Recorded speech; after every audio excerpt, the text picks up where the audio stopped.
Aujourd'hui, je me suis installé à la Maison de la Culture du Japon à Paris, car après tout, comment va ce pays? Il a été successivement touché par un niveau d'endettement majeur, par une démographie faiblissante, par la crise financière de 2008, puis par le tsunami en 2011, avec toutes les conséquences de l'une et de l'autre de ces vagues.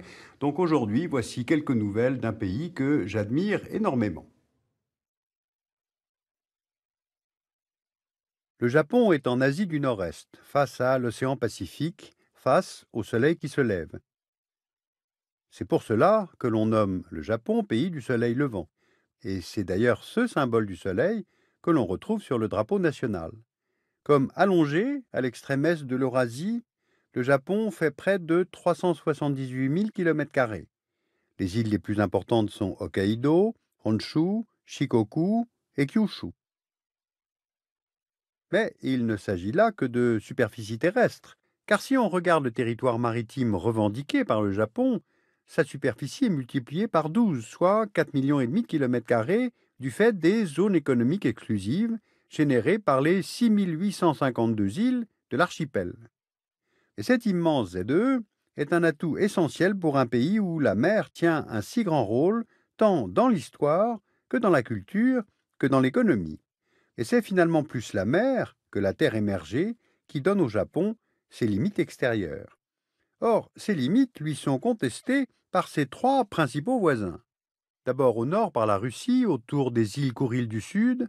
Annexées par Staline en 1945, Moscou ne les a jamais restituées, or elles sont vues comme partie intégrante du territoire japonais. Et d'ailleurs, aucun traité de paix n'a été signé entre les deux pays depuis la Deuxième Guerre mondiale. Ensuite, à l'ouest, par la Corée, autour des rochers que vous voyez là. Pour la Corée, il s'agit d'îles coréennes, les îles Tokdo. Pour le Japon, ce sont des îles japonaises, nommées Takeshima. Enfin au sud, par la Chine et Taïwan, autour des îles Senkaku, appelées Diaoyu en chinois et Diaoyutai à Taïwan. C'est sans doute là le litige le plus sérieux, car d'une part, il y a là des ressources pétrolières en offshore, et d'autre part, regardez, si on change d'échelle de carte, eh bien on constate que les routes maritimes au départ des gisements du Moyen-Orient passent par la mer de Chine orientale, à proximité des Senkaku, pour venir approvisionner le Japon. Et elles sont d'autant plus importantes que le Japon, n'ayant pas de ressources propres, dépend à 92,5% des importations d'énergie fossile. Et depuis l'accident nucléaire de Fukushima en 2011, la politique énergétique du Japon est fragilisée. Avant la catastrophe, en 2010, le Japon était le troisième producteur mondial d'électricité d'origine nucléaire, derrière les États-Unis et la France. Le nucléaire fournissait alors 30% de l'électricité du pays et Tokyo prévoyait de porter cette part à 50% à l'horizon 2030. Mais l'accident de Fukushima, dû au tsunami du 11 mars 2011, a conduit à l'arrêt des 54 réacteurs du pays. Le gouvernement nippon s'est alors engagé à mettre un terme à la dépendance du Japon vis-à-vis du nucléaire et à développer les énergies renouvelables. Alors que propose le nouveau gouvernement de Shinzo Abe en place depuis décembre 2012? Premièrement, un nouveau plan énergétique prévoit le redémarrage des réacteurs qui auront satisfait aux exigences de sécurité définies par la nouvelle autorité de sûreté nucléaire japonaise, soit potentiellement 48 réacteurs. Ensuite, il y aurait la construction de nouveaux réacteurs. Il n'y a pas de chiffre officiel, mais en février 2014, 3 réacteurs seraient en construction dans le pays. Ce qui indique que l'abandon du nucléaire, en fait, est exclu à moyen terme. Il ne s'agit plus de porter sa part dans le mix énergétique à 50% d'ici 2030, mais plutôt, selon certaines estimations, à 15 ou 20%. Deuxièmement, le développement des énergies renouvelables. Les autorités japonaises veulent faire de la préfecture de Fukushima un centre de l'énergie verte. Tout d'abord, à Koriyama, à 60 km de la centrale, a été inauguré au printemps 2014 le Fukushima Renewable Energy Institute, dédié aux recherches sur les technologies vertes. Son but, contribuer à ce que les énergies renouvelables fournissent avant 2040 tous les besoins en énergie de la préfecture de Fukushima, soit pour environ 2 millions d'habitants. Ensuite, le symbole de cette volonté, c'est la construction d'une ferme d'éoliennes en offshore à 20 km au large du site de la catastrophe. En novembre 2013, une éolienne de 2 MW a été mise en fonction, 2 autres turbines de 7 MW chacune, soit la plus grande puissance au monde, sont prévues pour 2015, ce qui en fera le plus grand parc éolien flottant au monde.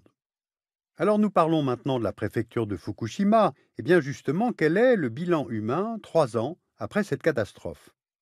Vous voyez sur cette carte les zones rouges, les plus gravement contaminées, où le taux de radiation de l'air atteint plus de 50 millisieverts par an. Eh bien, elles vont rester interdites aux habitants le temps que le césium-137, qui est un élément radioactif, finisse par se désintégrer naturellement, soit pendant plusieurs décennies. Deuxièmement, dans les zones jaunes, où la radioactivité reste encore trop élevée, avec une dose d'exposition qui se situe entre 20 et 50 millisieverts par an, les habitants peuvent revenir chercher des affaires dans leur maison pendant quelques heures tous les 3 mois. Le gouvernement promet que ces zones seront rouvertes dans moins de 10 ans. Enfin, troisièmement, il y a les zones vertes, où la dose d'exposition se situe entre 1 et 20 millisieverts par an. Elles bordent la zone d'évacuation forcée et comprennent la zone d'exclusion des 20 km autour de la centrale. Elles sont accessibles uniquement en journée et elles devraient être réouvertes au public en 2014 ou en 2015. Dans la préfecture de Fukushima, des villes entières ont été vidées et au printemps 2014, 160 000 personnes n'avaient toujours pas été relogées. Ces réfugiés de l'intérieur vivent chez des proches ou dans des habitats de fortune. L'impact post-traumatique est immense en termes psychologiques et le taux de suicide est de très loin le plus élevé du pays. En fait, personne n'est revenu vivre dans les zones contaminées. Les autorités japonaises ont lancé une opération de décontamination et de reconquête des territoires souillés par les rejets de matières radioactives. Ce travail de décontamination est lourd en temps et en main-d'œuvre. Vous voyez ici ces sacs noirs rassemblés et stockés. Ils contiennent des déchets radioactifs, notamment de la terre, car la surface des sols agricoles est raclée sur les 5 à 10 premiers centimètres afin de réduire la radioactivité ambiante. Le coût total de ce nettoyage est estimé à plusieurs dizaines de milliards d'euros. C'est le ministère de l'Environnement qui finance pour le moment, alors que ces travaux auraient dû être payés par TEPCO. Et pour financer cette reconstruction, le gouvernement japonais a voté 4 rallonges budgétaires en 2011 et 2012 pour un montant total de 20 500 milliards de yens, soit environ 205 milliards d'euros, ce qui représente à peu près le PIB annuel du Qatar. Eh bien, c'est venu creuser plus encore la dette publique du pays. Regardez cette courbe montrant l'évolution de la dette publique japonaise depuis 1984. Elle dépasse les 200% de PIB en 2011, soit plus de 2 ans du PIB du pays, et elle atteint 233% du PIB en 2014. Donc le Japon, troisième puissance mondiale, derrière les États-Unis et la Chine, est aussi le pays industrialisé le plus endetté. Cette dette publique est détenue presque totalement par les Japonais. Donc pour l'État japonais, le coût de financement de la dette est très stable et à un niveau très bas. Mais si la croissance, qui est déjà faible, fléchit à l'avenir, les ménages japonais détiendront moins d'obligations souveraines nationales. Ce seront alors les investisseurs étrangers qui détiendront de plus en plus la dette japonaise, ce qui pourrait entraîner une hausse des coûts auxquels le Japon se finance et un emballement de la dette. Cela dit, comment retrouver durablement de la croissance avec la si faible démographie que connaît ce pays depuis plusieurs années et qu'aucune immigration significative ne vient compenser? Le taux de fertilité du Japon, 1,4 enfants par femme en moyenne, est l'un des plus faibles au monde. Or, pour assurer le renouvellement des générations des sociétés, le taux de fertilité doit être au minimum de 2,1 enfants par femme en moyenne. Donc la population japonaise ne se renouvelle pas. Vous voyez sur cette courbe que la population japonaise non seulement n'augmente plus, mais en fait elle diminue. Le pays comptait en 2010, lors du dernier recensement, 128 millions d'habitants, et en 2013, 127 300 000 habitants selon l'Office statistique japonais. De plus, cette population japonaise vieillit. Les plus de 65 ans forment aujourd'hui plus de 20% de la population et ils seront 40% de la population japonaise en 2060. Et une population vieillissante, cela signifie une baisse de la population active, ce qui pèsera, là aussi, sur l'activité économique du pays. Alors, quelles sont les diverses solutions qui sont envisagées pour sortir le Japon de cette crise multiforme? À court terme, sans doute inciter les entreprises à moins épargner, à moins rémunérer leurs actionnaires et en revanche augmenter le niveau de rémunération de leurs salariés, car qui va payer pour les frais de santé, pour les pensions des personnes âgées? Comment le pays va-t-il remplacer sa main-d'œuvre qui part à la retraite? Faut-il, à court terme, faire appel à l'immigration?